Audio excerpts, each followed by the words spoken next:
Welcome again to Understanding American Government, and our topic today, interest groups. The best way to look at interest groups is with this example on page 155 in the talking points box. This explains the story of soda. Now, as we all know, soda is not exactly good for you, and it turns out that all known medical professionals, nutritionists, and doctors agree that the sugar in all the soda we drink leads to major health issues like heart disease. Now, to help convince people to drink less soda, in 2010, the healthcare industry proposed a tax on soda of about 12 cents per can. Not only would this get people to drink less soda, but it would help raise money to care for all the people who were very, very unhealthy from a lifetime of too much sugar. Sounds like an easy question, right? Who could possibly disagree? Well, it turns out the beverage industry disagreed, and they formed an interest group to fight this tax. Because lots of companies would lose money if people started to avoid soda, right? Not just the soda manufacturers, but also fast food companies and paper companies that make soda cups. So these groups banded together to defeat the soda tax. They tried to convince Congress directly not to pass the law, but that's not all. They bought commercial time to convince the public that it was a bad idea. They convinced other food companies to oppose the tax, and in the end, Congress did not pass this tax, and people kept on drinking their soda because of the actions of this interest group. They were able to convince not only the government, but also the public to do what this group wanted. And that's what interest groups do. They try to change the way the government works to help the interest of that group. In part, they do this through lobbying, which is when the group talks directly to someone in the government, usually Congress, and tries to change their mind. This lobbyist tries to get the government official to support the interest group and to do what the interest group wants. Some people think this is a fine part of the governmental system because it gives people a way to have a more direct impact on the government than voting. Groups that may otherwise not have a say can be heard in the national debate. But other people say that it lets a small interest group have too much control of the nation's laws, even though most people may disagree with that interest group. The fact is that interest groups are here to stay, and they form for a wide variety of reasons. First and foremost, they only form because the First Amendment guarantees free speech. Without this protection, it can be dangerous to speak out against current laws and ask for a change, like interest groups sometimes do. But beyond that, interest groups form to support virtually every interest. Groups form to promote laws in favor of certain races or religions, or to promote the rights of certain economic groups. In the time of the Civil War, groups formed on both sides of the slavery issue, and 100 years later, groups formed on both sides of the civil rights issue.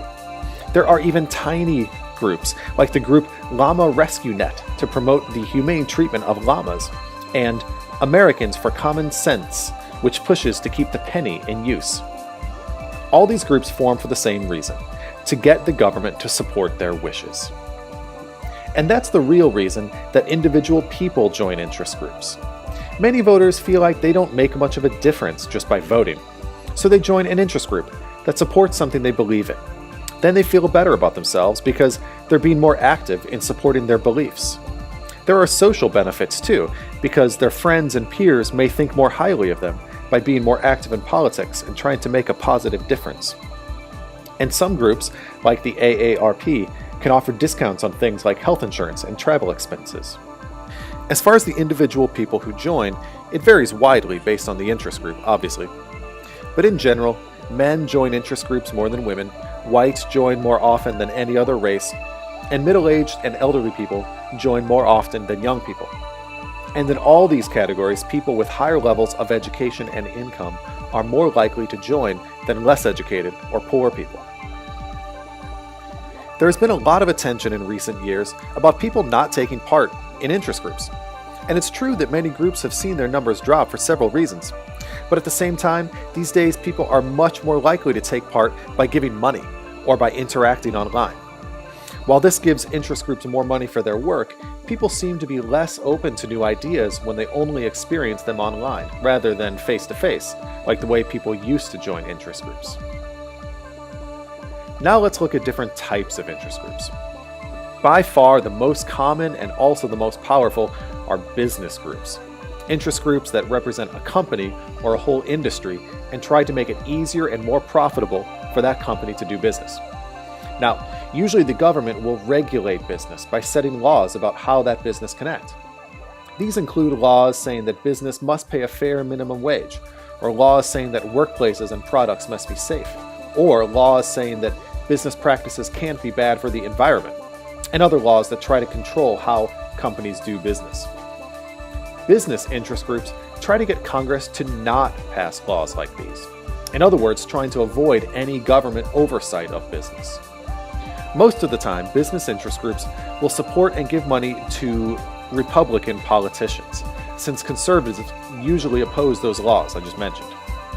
But these days, Democrats are starting to seek business support also, so that they have enough campaign money to compete in elections. The pharmaceutical industry and its interest groups have been very effective at manipulating the laws passed by Congress. This industry has donated millions of dollars to politicians to make sure that these drug companies can sell their prescription drugs for high profits. On the other side of the coin are labor unions, who also have very powerful interest groups. Labor unions are interest groups that support the jobs, wages, and safety of workers. Unions were extremely powerful in the early 20th century, and throughout the 1900s gave heavy support to civil rights, to healthcare, and to protecting the environment. But since about 1960, labor unions have been steadily losing power. In many states, labor unions don't exist at all, largely due to business groups influencing Congress to make it that way. Also, labor unions were dominant in manufacturing, which is a field that's become less important in this country. And several major corporations, like Walmart, have successfully lobbied to keep labor unions out of their companies, which lets them pay lower wages and offer fewer benefits. Since labor unions have existed, they've supported the Democratic Party, and strong unions like the teachers' union are strong Democratic supporters. Agricultural interest groups are really just specialized business interest groups. They pressure Congress to write laws that are friendly to large farming companies. The term public interest group is slightly misleading because it makes it sound like the whole public is in favor of whatever that group is in favor of. But in fact, these can be two different sides of the same issue, like pro-choice and pro-life groups. But some groups are truly for everyone's benefit, like groups that try to make consumer products, like cars and prescription drugs, safer. Multiple issue groups are exactly what they sound like. They're organizations that try to influence a wide range of issues. One of the biggest types is the group that deals with issues of race. Now, broadly, these groups pursue equality between races or ethnicities, and we'll talk a lot about these interest groups in a chapter on civil rights. Women's groups work for issues that deal largely with women, including reproductive freedoms like birth control and economic rights like equal pay. The most active women's interest group is the National Organization for Women. Gay and lesbian interest groups pursue similar things, equal rights and protection at work. In the 1950s and 60s, a bar or restaurant could be shut down just for having gays or lesbians hanging out there. And still today in some places, a person can be fired from their job for being gay. Currently, gay and lesbian interest groups have been very successful in their efforts, as now more than half of the states recognize gay marriages. All of the interest groups mentioned so far, pursuing equal rights and fairness for all people, these almost always support the Democratic Party. There are also interest groups to support the environment. These interest groups tend to have huge public support, though they're strongly opposed by big business interest groups and the Republican Party. There are also a number of religious interest groups in the U.S. supporting every religion. But by far, the most active in lobbying the government has been the Evangelical Protestant Church, often called the religious right. This group has, since the 1980s, been closely tied to the Republican Party and has helped to elect many Republican congressmen, senators, and presidents. These interest groups want the government to support their positions on social issues. They push to ban all abortions and birth control, to ban gay marriage rights, and generally to work against women's rights. Often these groups also fight teaching evolution in schools and prefer to teach creationism, and usually support prayer in schools. But there are also groups who are only focused on one issue. The best example of these is the National Rifle Association, and this group is also the best example of how powerful an interest group can be. Even though public opinion is in favor of laws to control gun use, especially after recent gun-based violence in schools, Congress has been unable to pass gun control laws due to the influence of the NRA. The NRA could ensure that any politician who opposes them will lose their next election, meaning that no politician will dare oppose them. Other single-issue interest groups are those like the National Right to Life Committee, which wants to make it difficult or impossible to get an abortion, and the National Abortion Rights Action League, which protects a woman's right to make a choice. Similar to these single-issue interest groups are PACs and 527 groups. These are groups that raise money through donations to influence a certain election or to back a certain politician. There are three main ways that interest groups can influence the government, and the first is by initiating action, or in other words, getting things to happen that support the interest group's ideas. This can mean talking to individual congressmen to encourage them to pass new laws, but it can also mean influencing congressmen to make decisions that are not actually laws, like when the country has to decide on a strategy in war times. One of the biggest ways that lobbyists bring action is by getting government contracts. This is when the lobbyist convinces the government to buy stuff from the lobbyist company. This can lead to gross overspending, as the book describes the private company Halliburton selling cases of soda for $45 after their lobbyists helped the company win the government contract. But it's easier for companies to block new laws. Like at the beginning of this chapter, we saw the beverage industry was able to block a new tax that everybody else in the country thought was a pretty good idea. It's easier to block laws in part because a new law has to go through so many steps to be approved, and an interest group only has to stop it at one of those steps. Another major goal for big interest groups is to influence the people put into top jobs. For example, the National Highway and Safety Commission is in charge of overseeing the safety of new cars. The automobile industry wants someone in charge of that industry that's friendly to the car makers, and not someone who only cares about the safety of drivers. So they'll try to push the president to appoint someone who will care about the businesses also. Often, several groups will have the same goals, so they will form a coalition to accomplish their goals. In this case, that would be several automotive interest groups coming together to try to appoint someone that will support the car companies. So, how do interest groups do all this? How are they able to have so much power? The first way is through direct lobbying. There are 32,000 people registered as lobbyists in the nation's capital, and many more who don't have to register due to loopholes in the law. Each of these people spend their time making personal connections with lawmakers. See, lobbying is really based on friendship and getting to know the people in power. A lobbyist has to personally know any politician that they want to influence, and then the best lobbyist never seems like they're asking the politician for anything. The lobbyist may offer advice or help the politician with their detailed knowledge of a political issue or whatever, and then the politician repays the favor by helping to make the law support the lobbyist's position. So, of course, this doesn't apply to all politicians. A lobbyist will only try to influence the most important. Then, as the friendship between the lobbyist and the politician develops, the politician comes to depend on the lobbyist for information on a certain industry. And let's not forget that lobbyists influence politicians by giving them money, lots of money. Interest groups always support politicians that agree with their views, thinking that once that politician is elected, it will be easier for the beverage industry, for example, to avoid new taxes. But interest groups also sometimes give money to politicians they don't agree with, just as a way to buy influence. If this sounds a little shady to you, it probably should. Most people recognize that this system is a way for rich interest groups to buy influence on the government. And it's led to politicians demanding money from interest groups, or else their needs will be ignored. The last way that interest groups directly lobby for their issues is by litigating in court. This means that interest groups may file lawsuits or represent one side of a case in order to support their views.